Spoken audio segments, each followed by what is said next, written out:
Today I wanted to talk about my 2022 stats, so we're gonna go and look through those together. I actually haven't looked at them yet.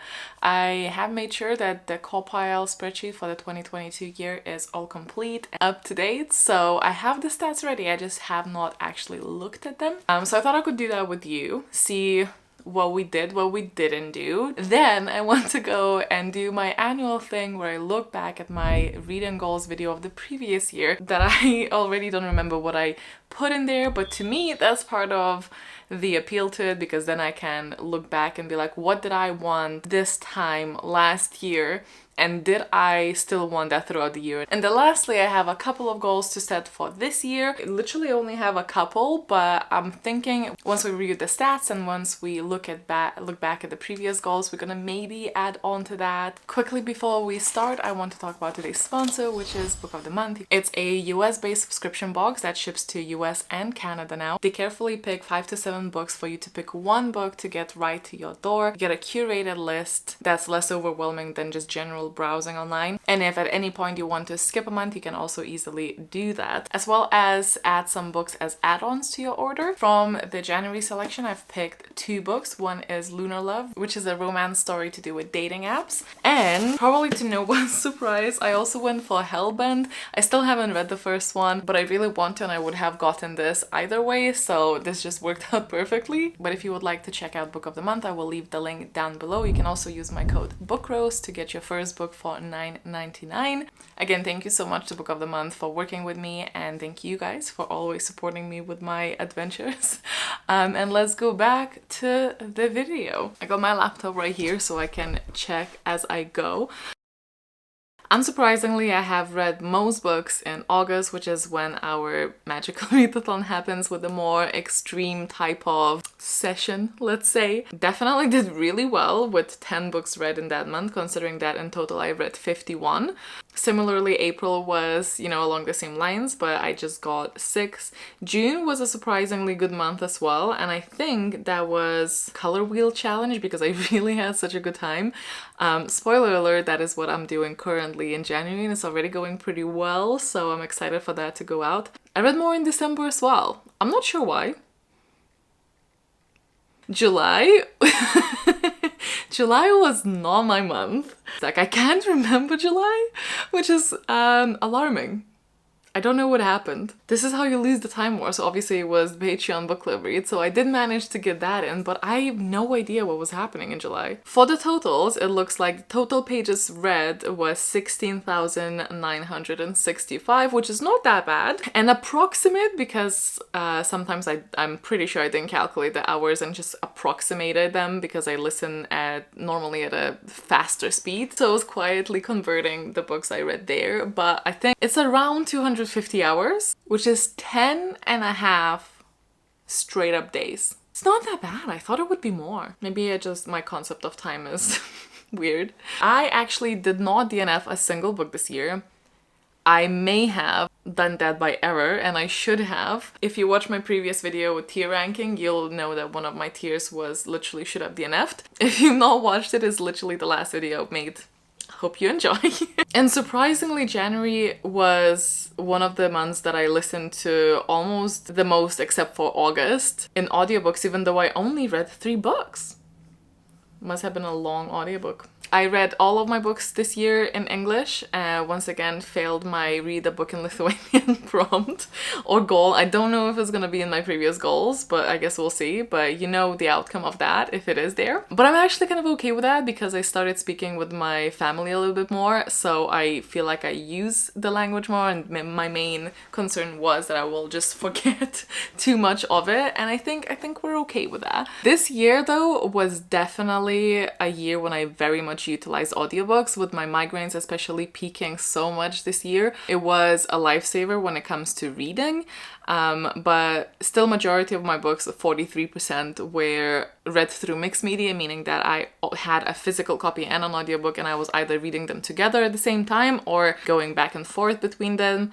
But 31% were actually just audiobook, which is impressive. Almost 4% ebooks, which is quite low, which makes sense because migraines. And then 21.6% physical. So I think that's probably the lowest physical book amount that I've read, which makes total sense with the health stuff. Ignore that the pages are in a different order. Again, I've solved that in the new call pile, which you can also find on my channel. It is free to download if anyone wants a spreadsheet. Majority of my books were between 300 and 400 pages long. I think I read quite a lot shorter books this year, but then I had 6 books between 500 and 600, so it's medium. Let's say. But I think it's the first time that I had like 2 books under 100 pages. And I'm pretty sure those were the sci-fi short stories, the ones that Amazon did. They were good. They were really good. I think I'm maybe changing my mind on like short stories and novellas, because previously I was very much like the longer the better. I want to be immersed in this world for as long as I can. I don't want to get invested just for a very short time. But actually shorter stories are growing on me because we don't actually have to work so much to build up the world in our heads when we're not going to stay there for that long, so we don't actually spend that much time being taught about it. So really it kind of evens out. So that's something I learned this year, I guess. Looking at my genres, I read across 12 different genres. That's if, I try to categorize by their like quote-unquote main genre, which is sometimes a bit hard. But I also think that this year was the year that I read the most diversely when it comes to genres. I still apparently read mostly fantasy, which is not surprising in general, but surprising to me because I feel like I read like the least fantasy, but I think it's just because in comparison when it normally was like 80% fantasy, like 31 is much lower than that. So to me it feels like I barely read any fantasy at all this year, which obviously is not true. But I'm so happy to see that also 25.5% of that was sci-fi, and I'm pretty sure I said that I wanted to read more sci-fi. I'm not quite sure actually, but it's always like a permanent goal on my end, even if I don't say it, because sci-fi is my favorite. I don't think that fantasy and sci-fi were ever so close percentile wise in my reading experience, so this is nice to see. I definitely know horror was a new one because I've not actually read horror much before, so I really upped my sci-fi intake and I'm very happy about that. I read the same amount of romance, which is 5 books, but I think the romance that I read previous year was just like much better than this year, so I might have wanted to read more romance, but it was hard because I couldn't find one that really spoke to me. I read 1 dystopia and 1 magical realism books, 2 mysteries, 5 horror, and I do really want to continue that, 1 crime, 1 biography, 2 thrillers, 1 mythology book, and 3 contemporaries. That's very low. Oh, but it's also the same as last year. I think my perception of what I read is just not quite there with reality. I keep being surprised by the stats I should have already known. Anyway, moving on. I'm quite happy with that. I think this is a very healthy pie. I am reading the genres that I'm most excited about, but I'm also meddling in some different ones for variety. I'm very happy with this. If the next year looks similarly, I'd be happy. 72.5% of books were novels. I also read 4 graphic novels with 5 novellas, which is definitely the highest I've ever read. 1 short stories and 4 comics. Oh, okay. I did do quite a lot of visual ones then. And again, this is the type of graph I'm quite happy with. I don't think I need to tweak it too much. If anything, I might pick up more short stories in the future just because now I'm realizing I'm okay with it and they don't suck. I just sucked, so always nice to know. So even though I read all my books in English, I did manage to read 5 books that were translated. However, I will say 3 of those are technically translated from Italian because I believe that's the original language of the Witch comics, which I was rereading. So it still counts, but one was translated from Spanish and the other one was translated from Japanese. And now this one I'm very excited to look at because this is something I never ever paid attention before, ever. And that's what publishers I am reading mostly from. Like, is there one that stands out more? Is there one that I'm actually leaning towards their books? I have no idea. So this is gonna be very interesting to me. So majority of them are just like single book from that publisher. However, Titan Books, hello, nice to meet you. Apparently I like your stuff, but I want to check which books those were because I want to see if I actually like them or if it just, Coinkydink. Things Have Gotten Worse. It was a good one. The Hollow Places. Oh, If We Were Villains and What Moves At That. So they are Kingfisher publisher. Well, that will make sense then why I read more of that. If We Were Villains was okay, but we already had that conversation. Yes and no. Yes and no. And the next one is Disney publisher, which is 3 books, which obviously is just the Witch comics. Then I have 2 books from Simon & Schuster, 2 from Hodder and Stoughton, 2 from Amazon, which is gonna be those short stories, 2 from Del Rey, 2 from Gollancz, and 2 from Orbit, so pretty standard, and then the rest are just single ones. But I am very, very, very excited for this grab next year because I want to see if there's any, you know, trends. So my average rating this year was 7.14, which translates into 4 stars. You know, what do you know? 47% of my ratings were 4 stars. If we want to break it down, then 19% were 4 stars and then 27% was 4.5 stars if we wanted to check that out. 6 books that were 2.5 stars, which is pretty sad, but it is what it is. I have 3 books and 3 stars. Again, those 4 stars do take a lot of this pie chart. 3.5 was also pretty common with 13 books. More common than the actual 4 star. 5 books for 5 stars, which is actually pretty okay. Like, I'm normally quite strict with my 5 stars, and Copile is designed the 5 stars to be quite like, it's a tiny bit harder to reach than the other ratings because we want this to be excellent here. So I'm happy with it. I mean, you know, it is what it is. I can't change this. This is not something that I'm not gonna make a goal like, oh, rate books better. No, I just hope the books will be better. We'll see. The publication year, I'm honestly not too bothered about and don't particularly care about. Most of the books were fairly recent, either 2021 or 2022. I think the oldest one was 2005, or Elantris. That was a good one. Last year, 87% of my books read were adult, 6.5 were young adult, and 2.2 was new adult, as well as 2.2 was children's and 2.2 middle grade. So that just meant like 1 of each. And this year, it's 66.6% adult books. Interesting. And actually 23.5% young adult. Somehow 3 middle grade? Oh, bloody Witch comics. They're like really skewing all of my data.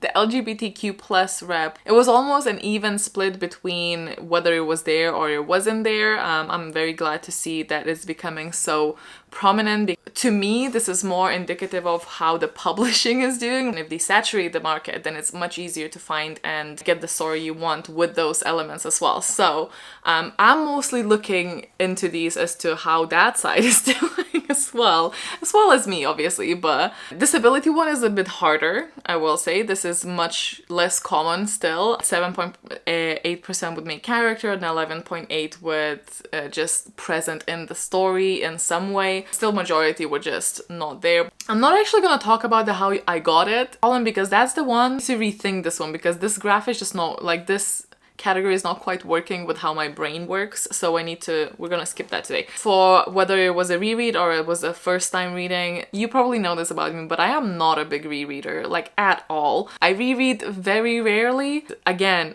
it would have been literally 100% new read, if not, you guessed it, for the Witch comics.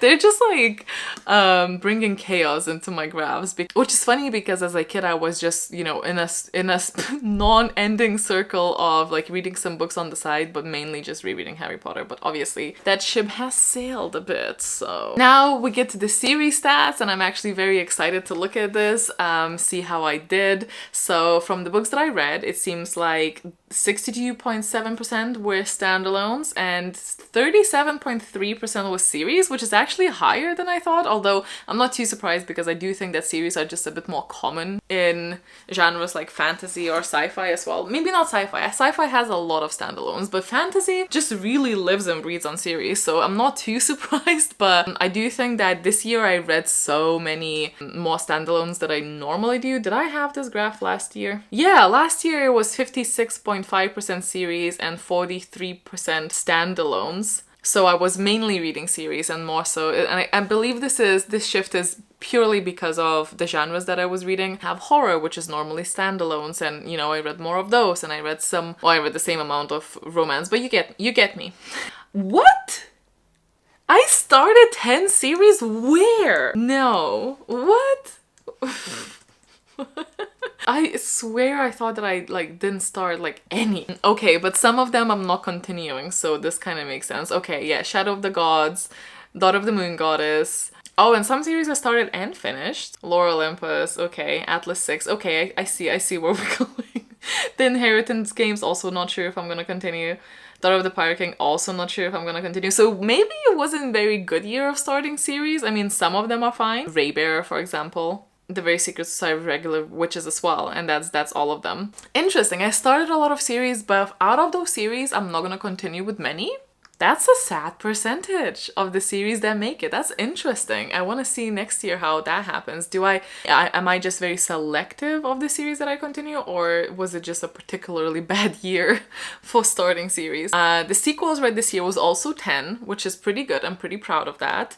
And the series finished this year was actually a 4, which is also not too bad, considering that I am pretty sure I didn't track this last year, but I'm pretty sure it would have been way worse. Okay, going on to the author, 74.5% were not POC, and then 21.6 were POC, and then 3.9 were just unknown. Majority of the books that I read were written by women, so just a little bit over a half, 56.9%. Almost 16% were multiple authors, and I also have 4% of non-binary authors. For nationality, it was still overwhelmingly American, and I think this is just gonna happen, to be honest. I think last year I had like a higher percentage of Swedish books because I was reading and catching up and discovering Beckman. So this year we don't have that. But 3 Italian, guess what that 3 is? The Witch comics. Single book things. So we have Irish, Canadian, Japanese, New Zealand, Brazilian, Nigerian, and Malaysian. So I have like those scattered in there, but primarily it's still very much British and American. Another one that I'm quite excited is the newer returning author, and apparently the majority of the authors I read were new authors, which, considering that I, you know, either started or continued or finished quite a few series, is impressive. I'm quite happy with this. I don't lean either way for these. I've also read from 45 total different authors. And then the most read author is Elizabeth Gnome, which is the Witch author. Well, I just put the first one. There's multiple, obviously. Outside of that Witch comic that's just plaguing this spreadsheet. 2 books read from Kingfisher, and I anticipate more this year. 2 books read by Hank Green, also really loved it. 2 from Blake Crouch, not really a surprise either. And 2 from Brandon Sanderson, who is absolutely gonna smash this graph next year if all goes to plan, because of our Patreon read-along of catching up with Stormlight. So I am expecting to see a lot of Sanderson in this graph next year. That was very interesting to me. Let me actually pull up my previous video of goals and see if some of these stats were not as good as I thought. Very few quick goals for next year, or predictions. Number 1, I think I would like to read more romance. It's not a genre that I've read a lot in, but I think it would be fun to mix it up, and it's such a brain break. I don't know if that's a mean thing to say. I did vaguely remember making this goal. Technically failed because I read the exact same amount, but on top of that, I also didn't like it as much. So I don't think I'll continue with this goal, but I also pretty sure I will pick up a romance here and there naturally, so that's fine. I'm gonna set my goal of books to read to 50 again. Okay, I did manage to read 50 books. As I said, I read 51. I snuck 1 extra in there. So yay! I would like to actually finish some series. I think finishing 3 series would be great. I finished 4, so I actually completely didn't remember setting this goal, especially with a specific number. But it's fun because we succeeded in that, so yay. with the secret projects as well, because they're a lot of fun. I did do some secret projects and some like new little series like the color wheel, and I started with the book cover experiment, so I'm pretty happy with it. I probably didn't do as many as I wanted to. I did start a series one and I did start a Dark Academia one, and both failed on account of my life. So, you know, we're not gonna be harsh to ourselves for that, so it is what it is. Number 2 again. Specific books, here we go. Way of Kings, I did finish that. I want to do that. I want to read more of Beckman. I did not read any more of Beckman, actually, so that's unfortunate. I do want to continue Wayfarer. I also really want... I did continue Wayfarer, not as far as I wanted to, but that's actually gonna come in later. But I did read the third one, so yay. To read an absolutely unremarkable... I did read An Absolutely Remarkable Thing, and then I read the sequel, so I finished that series in this year, and I honestly really, really liked it. It's one of my favorite series, probably.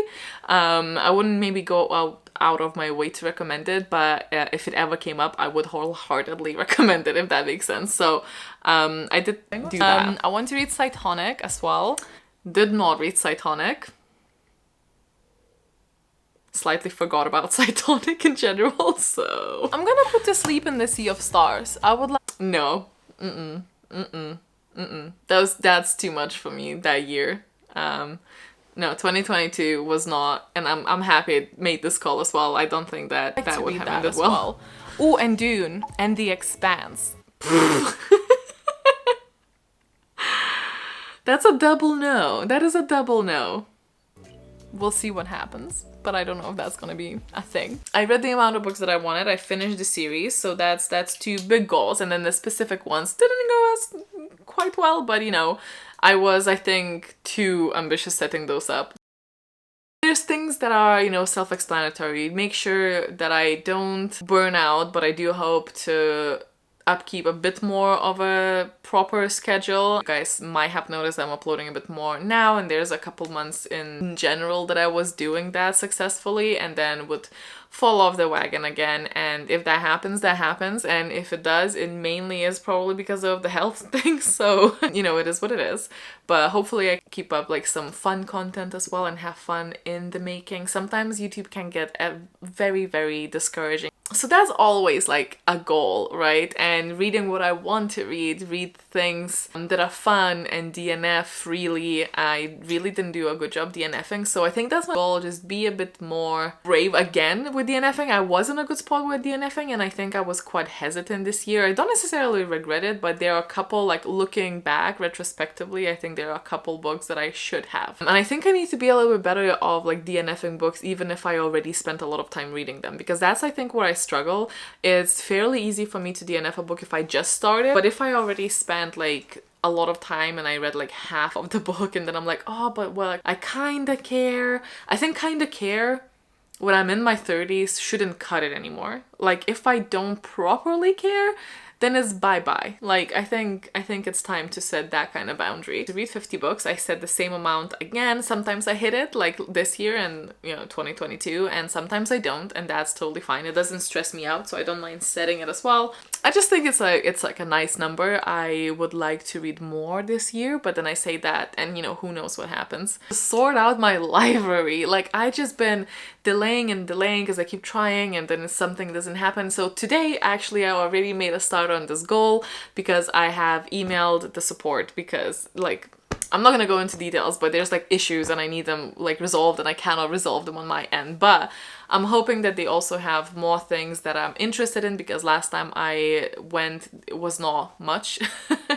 But now they are, you know, allowing the apps that everyone is using, and I'm excited to see what they have to offer there, especially with like audiobooks. I already use Script primarily, but sometimes Script doesn't have it. The library probably will also not have it, but well, as you know, audiobooks have become a very good help and good tool and for me to actually consume stories that I want to, even if I'm not physically able to do that physically. But it has become quite costly because I found myself buying extra credits, and so I'm hoping that the Libby app with my library access will also allow me as kind of another backup for finding audiobooks. That's the goal, to sort that. Next goal is to catch up with Stormlight, which I already kind of set up to, you know, like it has to happen unless something bad happens, because I made a year-long read-along plan. Like we have a whole schedule with our Patreons to get to that point where I'm up to date, because if I'm honest, it's just a bit too daunting to tackle alone, and I thought other people might be feeling the same, and they are. Confirmed. I already have some guests lined up who are fans of the series and want to reread. Very excited. I think it's gonna do me wonders for actually remembering things. I always find that I remember the world and the characters and what happens so much better for the book club reads, because obviously you spend time talking about it. And then for some specific books, I don't actually have that many, obviously the Stormlight ones, but then very few limited ones. First we have Uzumaki. This is gonna be my test, and then if this goes well, which I think it will, from what I hear, I want to get more of the works from this author read. Very excited. Then I also want to continue with Lies of Locke-Lamora series. I really loved it, and I don't want to leave it for too long, because I think I will forget what's happening, and like, you know, I just need to continue. But it's quite daunting, because it's not one that reads very quickly. Again, we are here again. It's me, hi, I'm the problem. To read the fourth one in the Wayfarer series. Like, this year's the year. If I'm watching next year and I've not read it, then I am not allowed to call myself the fan of the author. That's it. This is the deadline. And that's actually it for the books, I think. These are gonna be the only ones that I really, like, if I have not read these, then shame on you. And these are all my goals. I don't have an overwhelming amount. I think it is hopefully doable.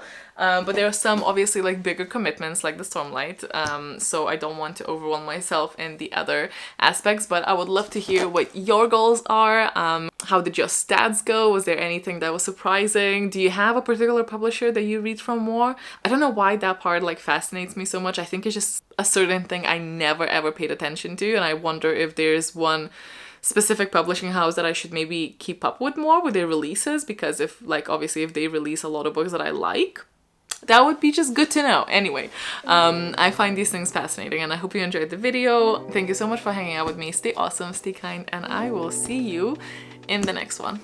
Bye!